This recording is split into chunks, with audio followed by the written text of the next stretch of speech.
शिल्पा दीक्षित शर्मा जी भी जुड़ी है, मैं उनका स्वागत करता हूँ।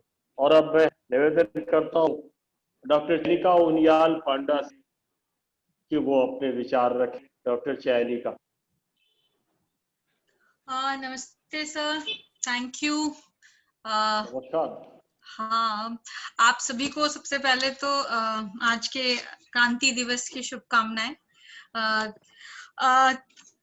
जब हम 1942 की बात कर रहे हैं तो मैं थोड़ा सा पीछे जाकर के बात करना चाहूंगी, क्योंकि 1857 के बाद अगर आप देखें कि अगर कोई आंदोलन इतना व्यापक और एग्रेसिव हुआ, वो 1942 का ही आंदोलन था, जिसमें भारतवर्ष का हर तबका और भारतवर्ष के कोने कोने में ये आंदोलन देखने को मिला था।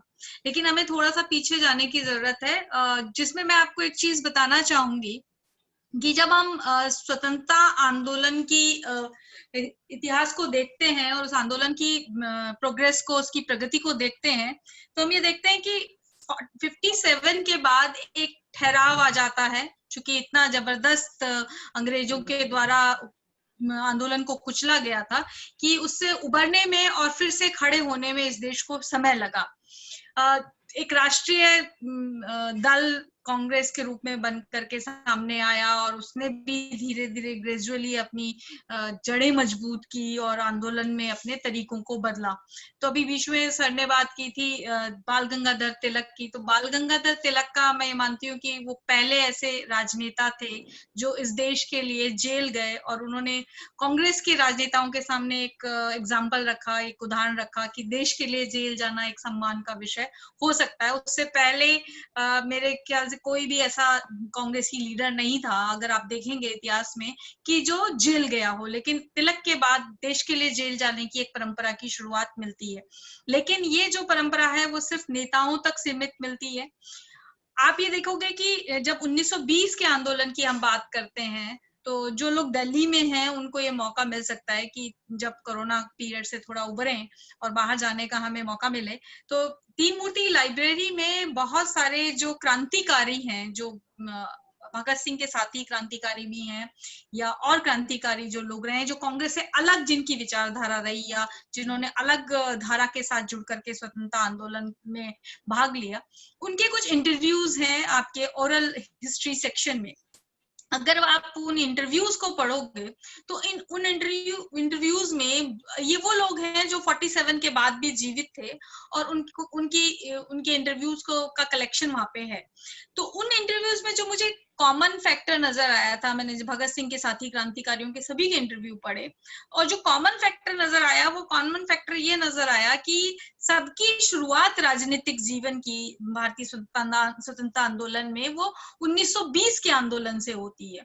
और दूसरा कॉमन फैक्टर है वो ये फैक्टर है जिसमें वो ये कहते हैं कि लोगों के मन से, मतलब आम जनता के मन से पहली बार पुलिस और जेल का जो भय खत्म हुआ, उसका उन्होंने श्रेय अगर किसी को दिया है तो वो गांधी को दिया है।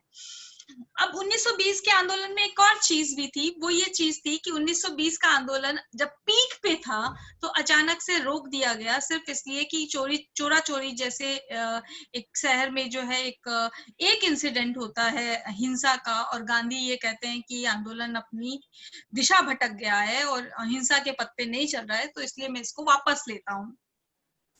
ये कनेक्शन अब हम 42 में आकर के देखें तो 42 में हम देख रहे हैं कि बाकी के आंदोलनों से, चाहे 1920 का हो या आपके 1930 का हो, उसके बाद 1932 हो, जितने भी कांग्रेस के आंदोलन रहे उन सबसे ज्यादा एग्रेसिव था। तो इस एग्रेशन का क्या कारण था?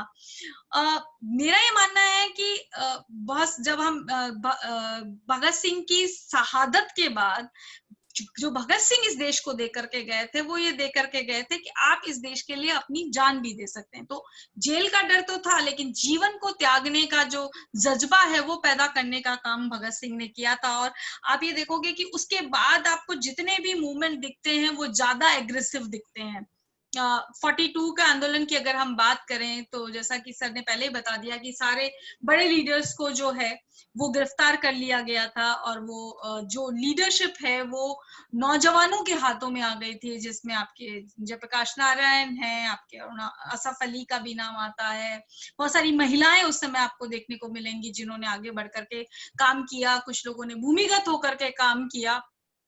और इस आंदोलन में आप ये देखोगे कि जो अग्रेसिवनेस थी वो भी चरम पे थी, और जब जिसकी वजह से ब्रिटिशर्स ने भी वापस जो है हिंसा की कार्य किया, और जिसका परिणाम ये था कि इस आंदोलन को भूमिगत होना भी पड़ा।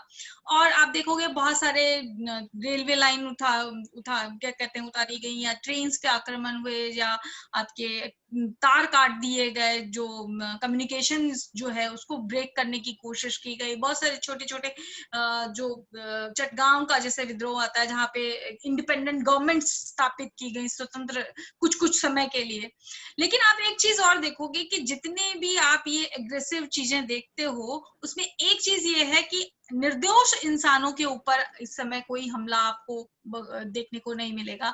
अगर ट्रेन पे हमला है तो वो भी गुड्स ट्रेन है, यानी आपकी जो मालगाड़ियां हैं उनके ऊपर हमला आप देखोगे। आपके कम्युनिकेशन को मिटाने का काम है तो वो भी इसलिए कि सरकार जो है इस मूवमेंट को क्रश करने के लिए कम्युनिकेशन ना कर पाए। तो ये सारी चीजें रही हैं, लेकिन ये जो हिंसा भी थी उस हिंसा में भी एक संयम और एक दिशा देखने को मिलती है। यहाँ पे एक बड़ा इंटरेस्टिंग चीज आती है कि गांधी के पास सारे आंकड़े लेकर के जो है अंग्रेज जाते हैं और कहते हैं कि आप इनमें आपके यहाँ देखिए कितनी हिंसा हो रही है और ये आपका आंदोलन हिंसक हो चुका है और आपको इसे वापस ले लेना चाहिए। यहाँ सोचने की बात यह है कि जो गांधी एक घटना पर, चोरा चोरी की एक घटना पर पूरा का पूरा मूवमेंट वापस ले लेते हैं, यहाँ तमाम आंकड़ों के बावजूद भी गांधी इसको वापस लेने से मना कर देते हैं और ये कहते हैं कि ये अंग्रेजों ने की जो क्रिया है उसकी प्रतिक्रिया है, ये भारतीय लोग हिंसा नहीं कर रहे। तो यहाँ पे ये सोचने का भी विषय है कि 1920 में गांधी जानते थे कि भारत अभी इतना परिपक्व नहीं हुआ है कि अंग्रेज जो प्रतिक्रिया में जो कुचलने के लिए जो काम करेंगे उनके ऊपर उनको दंडित करेंगे, उसको झेलने के लिए भी मानसिक और शारीरिक रूप से तैयार है। लेकिन 42 में गांधी जानते थे कि अब ये देश पूरी तरह से तैयार है उस प्रताड़ना को झेलने के लिए, इसीलिए गांधी ने वापस लेने से भी मना किया। दूसरी इंपॉर्टेंट चीज ये कि गांधी ने इस समय 21 दिनों का एक भूख हड़ताल जो है उसकी घोषणा की थी कि मैं जो है सद्भावना के लिए जो है भूख हड़ताल कर रहा हूँ, उपवास पे चले गए थे और गांधी की तबीयत बहुत बिगड़ गई थी। उस समय आप ये देखिए कि अंग्रेजों ने कहते हैं कि गांधी के मरने के बाद की सारी व्यवस्थाएं कर ली थी उनको रिलीज करने की बजाय, और गांधी ने उनको भी धोखा दिया और 21 दिन का वो निकाल करके भी ले गए। यहाँ पे मैं जो स्टूडेंट्स हैं उनको एक चीज और बताना चाहूंगी कि ये जो सारा मूवमेंट हो रहा था जिसमें सारे देश के लोग इन्वॉल्व थे, उस समय और भी पॉलिटिकल पार्टीज थी, उनका रोल क्या था इसके बारे में भी आपको समझने की आवश्यकता है। तो मैं बहुत ज्यादा लंबा नहीं जाऊंगी, 3 पार्टीज के बारे में हम बात करेंगे। एक हम बात करते हैं भारतीय कम्युनिस्ट पार्टी की। तो भारतीय कम्युनिस्ट पार्टी ने इस आंदोलन में पार्टिसिपेट नहीं किया, उन्होंने ऑफिशियली मना किया कि वो अंग्रेजों के साथ हैं, वो इस आंदोलन में पार्टिसिपेट नहीं करेंगे। उनका आर्ग्यूमेंट था कि इस समय इंग्लैंड जो है वो लोकतंत्र बचाने के लिए या लोकतंत्रीय व्यवस्था को सिक्योर करने के लिए महायुद्ध में है और ऐसे में अंग्रेजों इंग्लैंड ब्रिटिश सरकार अच्छी बात नहीं होगी। तो उन्होंने अंतरराष्ट्रीय ज्यादा महत्व दिया बजाय आपके राष्ट्रवाद को या राष्ट्रीय परिदृश्य को। दूसरी हम बात करेंगे मुस्लिम लीग की। मुस्लिम लीग की अगर आप बात करें तो मुस्लिम लीग का एक मात्र एजेंडा उस समय तक बन चुका था कि उन्हें एक मुस्लिम राष्ट्र अलग से चाहिए था। तो उनको ऐसी कोई भी स्वतंत्रता नहीं चाहिए थी जिसमें मुसलमानों के लिए अलग से राष्ट्र ना हो। तो 42 का जो मूवमेंट था वो उनकी इस भरपाई को पूरा नहीं कर रहा था, उनकी इस मांग को पूरा नहीं कर रहा था। उन्होंने 42 के मूवमेंट का सपोर्ट भी नहीं किया। सबसे बड़ी चीज जो आपके राष्ट्रीय स्वयंसेवक संघ की बात आती है, तो राष्ट्रीय स्वयंसेवक संघ ने भी इस आंदोलन को सपोर्ट नहीं किया। और उन्होंने जो रीजन दिया वो ये कहा उस समय गोलवलकर जी ने कि हमें इस आंदोलन के लिए आमंत्रित नहीं किया गया।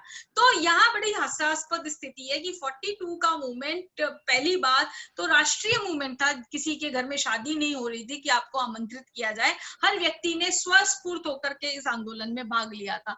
दूसरी महत्वपूर्ण चीज ये है कि जब सारी की सारी लीडरशिप जो है जेल में थी, उस समय अगर संघ अपने जो वो हमेशा क्लेम करता है कि उनके पास एक अनुशासित और राष्ट्रवादी कैडर है, उस कैडर के साथ अगर भाग लेता तो वो अंग्रेजों के लिए ज्यादा बड़ी दिक्कत का सामना होता, लेकिन ऐसा उन्होंने नहीं किया। ये एक अपने आप में समझने की आवश्यकता है। और आखिर में एक चीज और कहूंगी कि कई बार इसको मिसकोट किया जाता है कि गांधी ने डू और डाई, करो या मरो का नारा दिया, और इसको हिंसक प्रवृत्ति के साथ जोड़ करके देखा जाता है कि उन्होंने तो लास्ट में हिंसा को जो है अनुमति दे दी। लेकिन डू और डाई का मतलब डू और डाई यानी करो और मरो था, करो और मारो नहीं था। इस चीज को समझने की आवश्यकता है। उन्होंने राष्ट्र के प्रति अपने जीवन को उत्सर्ग करने की जो बात थी, अपना जीवन दान तक आप दे दीजिए, इस हद तक आप अपने इस आंदोलन में डूब जाइए, इस आंदोलन के साथ जुड़िए, ऐसा उन्होंने लोगों से अपेक्षा की थी। गांधी जिस अहिंसा के साथ जुड़े हुए थे, जिस अहिंसा के विचार के साथ जुड़े हुए थे, वो 42 में भी उतना ही उसके साथ जुड़े हुए थे। लेकिन 20 में और 42 में परिस्थितियां बहुत बदल चुकी थी, ये देश बहुत परिपक्व हो चुका था, और एक समय तो ऐसा ही आया कि आंदोलन अपने आप चल रहा था, इसको कोई चला नहीं रहा था। और आप ये देखिए कि इस आंदोलन का इसके बाद तुरंत बाद हमें कोई स्वतंत्रता नहीं मिल गई, लेकिन इस आंदोलन का ही प्रभाव था कि महायुद्ध समाप्त होते ही जो है अंग्रेजों ने इस बारे में सोचना शुरू कर दिया। उनको समझ में आ गया कि अब बहुत दिनों तक इसको कंट्रोल में नहीं रख सकते, और भारतीय स्वतंत्रता के बारे में चर्चाएं होनी शुरू हो गई। तो 42 का मूवमेंट इंडियन हिस्ट्री में बहुत महत्वपूर्ण है। और ये भी महत्वपूर्ण है कि आप ये देखिए कि सबसे महत्वपूर्ण आंदोलन के अंदर आरएसएस, जो अपने आप को बहुत बड़ा राष्ट्रवादी संगठन मानती है, उसने इस आंदोलन के समय में देश के साथ गद्दारी की थी, और उन्होंने इस आंदोलन में न भाग लिया, न इस आंदोलन को समर्थन दिया, बल्कि वो ब्रिटिशर्स के साथ लॉयल रहे। धन्यवाद। थैंक यू चैनका जी। मैम।